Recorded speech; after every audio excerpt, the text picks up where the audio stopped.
ఉద్యోగులు, పెన్షనర్లకు ఆంధ్రప్రదేశ్ ప్రభుత్వం తీపి కబురు చెప్తున్నట్లు తెలుస్తుంది.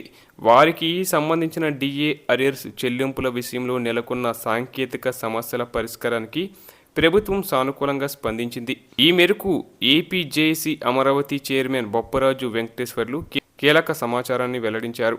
చాలా కాలంగా పెండింగ్లో ఉన్న డిఏ అరియర్స్ బిల్లుల ప్రక్రియను వేగవంతం చేసేందుకు ప్రభుత్వం కసరత్తు చేస్తుంది. ముఖ్యంగా ప్రభుత్వం 2018 జూలై నుండి పెన్షనర్లు, సిపిఎస్ ఉద్యోగులకు డిఏ అరియర్లు మంజూరు చేసింది. అయితే సిఎఫ్ఎంఎస్ పోర్టల్లో నెలకొన్న కొన్ని సాంకేతిక కారణాలు, ఇతర ఇబ్బందుల వల్ల చాలామంది ఉద్యోగులకు ఈ నిధులు అందలేదు. ఒకసారి అప్లోడ్ చేసిన బిల్లులు తిరిగి సమర్పించే అవకాశం లేకపోవడంతో వేలాది మంది ఉద్యోగులు ఆందోళన చెందుతున్నారు. ఇక ఉద్యోగ సంఘాల విజ్ఞప్తి మేరకు ప్రభుత్వం ఈ సమస్యపై స్పందించింది.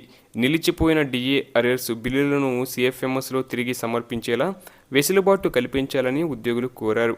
ఈ సమస్యను పరిష్కరిస్తూ ఉద్యోగులకు అరియర్స్ అందేలా చూసేందుకు నెల రోజుల్లోగా స్పష్టమైన ఆదేశాలు జారీ చేస్తామని ప్రభుత్వం హామీ ఇచ్చిందని బొప్పరాజు వెంకటేశ్వర్లు తెలిపారు.